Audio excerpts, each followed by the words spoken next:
Hello student, स्वागत है आपका ऐसी क्लास यूट्यूब चैनल में। इस वीडियो में हम बात करेंगे क्लास 9 चैप्टर 6 एक्सरसाइज 6.2 के क्वेश्चन नंबर 5 और 6 की। ठीक है, तो क्वेश्चन नंबर 5 क्या कह रहा है कि in figure if A B parallel C D angle A P Q equals to 50 and P R D equals to 127 find X and Y. X और वाई की वैल्यू हमें फाइंड करना है। तो सबसे पहले हम क्या लिख लेते हैं, गिवन क्या दिया गया है, A B parallel C D given दिया गया, और क्या दिया गया, A P Q angle A P Q equals to कितना दिया गया, 50 degree, and angle P R D equals to क्या दिया गया, 127। ये गिवन दिया गया है। ठीक है, तो अब देखिए यहाँ से देयरफॉर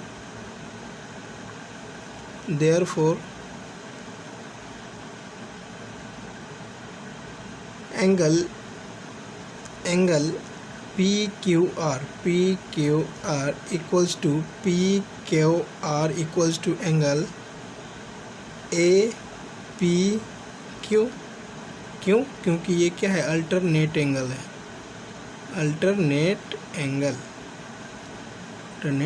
है, जिस वजह से ये दोनों एंगल, ये एंगल और ये एंगल इक्वल होगा। तो अब एंगल पी क्यू आर कितना निकल गया, angle P Q R equals to 50 degree.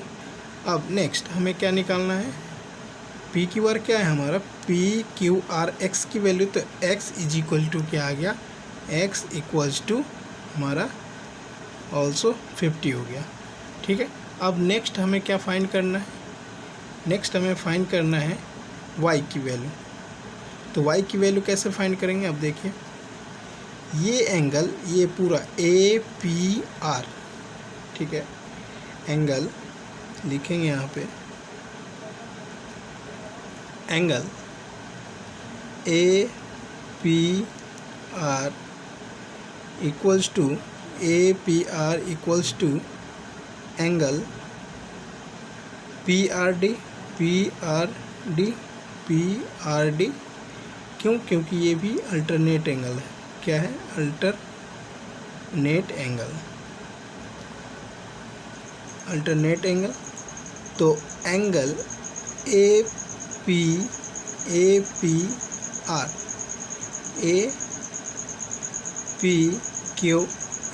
को कैसे लिख देते, ए पी क्यू प्लस में angle P Q P R लिखेंगे, तभी y की वैल्यू आएगा क्यू पी आर वाई। यहाँ पे Q P R equals to क्या आ जाएगा हमारा, एंगल पी आर डी। क्योंकि ये दोनों इक्वल है, इसको हमने क्या किया है कि दो पार्ट में डिवाइड किया, तो एक ये आ गया, एक ये आ गया। ठीक है, नेक्स्ट ए पी क्यू का वैल्यू कितना है, 50, एंड हमें निकालना क्या है, Q P R, angle Q P R equals to angle, ये 127 दिया गया है, पी आर डी 127 डिग्री। अब angle Q P R equals to 127 minus 50, ये 50 इधर आके माइनस हो जाएगा, तो कितना आ जाएगा, यहाँ माइनस होके ये आ जाएगा हमारा 77 degree, angle Q P are की वैल्यू। ठीक है, क्यू पी आर की वैल्यू हमारा 77 डिग्री आ गया आंसर। नेक्स्ट है हमारा क्वेश्चन नंबर 6। इस क्वेश्चन में क्या बोला है कि in a figure P Q and R S, इस फिगर, ये फिगर दिया गया P Q and R S are two mirror, दो मिरर की बात कर रहे हैं यहाँ पे, placed parallel to each other, and incident ray A B, incident ray जो लाइन आके टकराती है उसको इंसिडेंट रे बोलते हैं। Incident ray strike the mirror P Q at B, P Q mirror पे आके टकराती है, कहाँ पे, बी पॉइंट पे। The reflected ray moves along the path B C, जो टकराने के बाद रिफ्लेक्ट होता है रे, वो पास होता है किसके द्वारा, बी सी के द्वारा।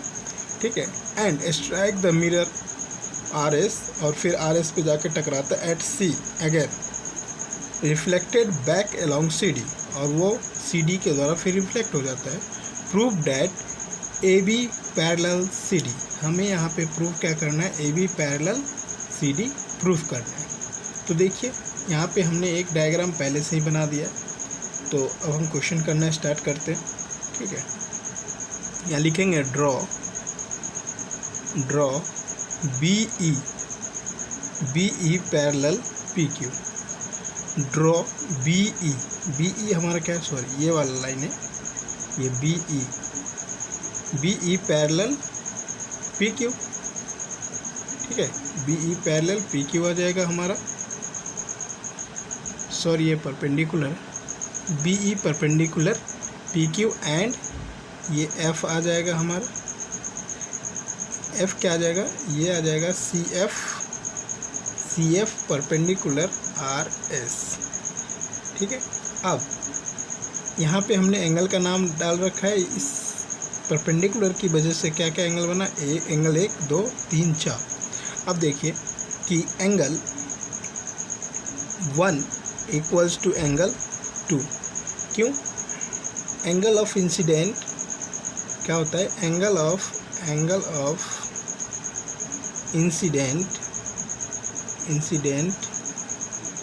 Equals to angle of reflected. ठीक है, equals to angle of reflection.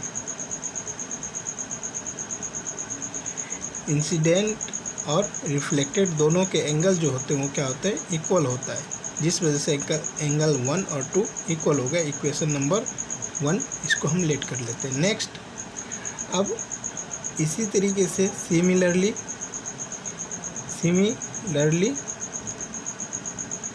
Angle 3 equals to 4, angle 3 equals to angle 4 यहाँ पे। ठीक है, एंगल 3 इक्वल्स टू 4, ये दोनों एंगल भी क्या होगा, ये इक्वल होगा, ये भी इसी कारण से। ठीक है, ये हमारा इक्वेशन नंबर 2 हो गया। And angle 2 equals to angle 3, angle 2 equals to angle 3 because of alternate angle.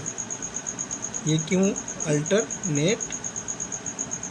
Alternate angle. अब यहाँ पे अल्टरनेट कैसे बन रहा है, ये जो है लाइन, ये दोनों एक दूसरे का पैरेलल है, जिस वजह से 2 और 3 जो है यहाँ पे इक्वल हो गया, एंगल 2 और एंगल 3 इक्वल हो गया। अब देखिए फ्रॉम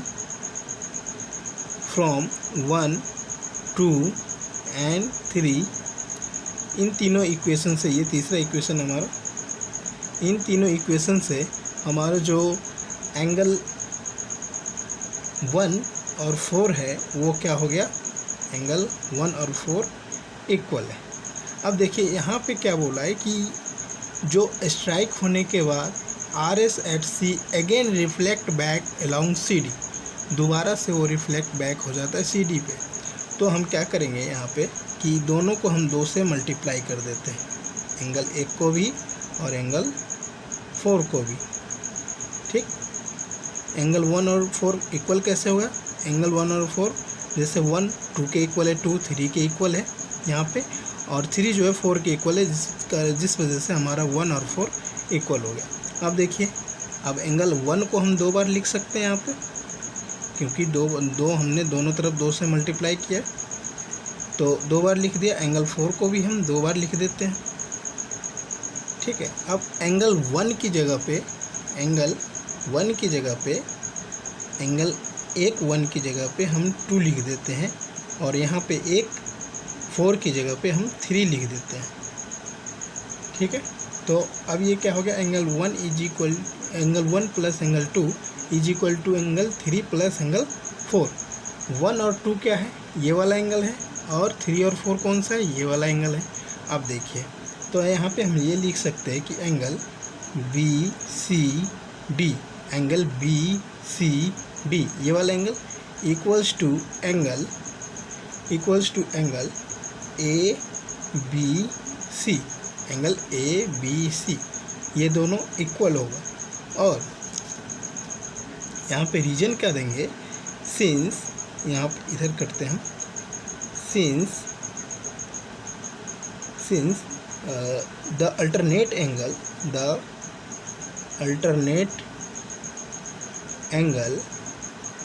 आर इक्वल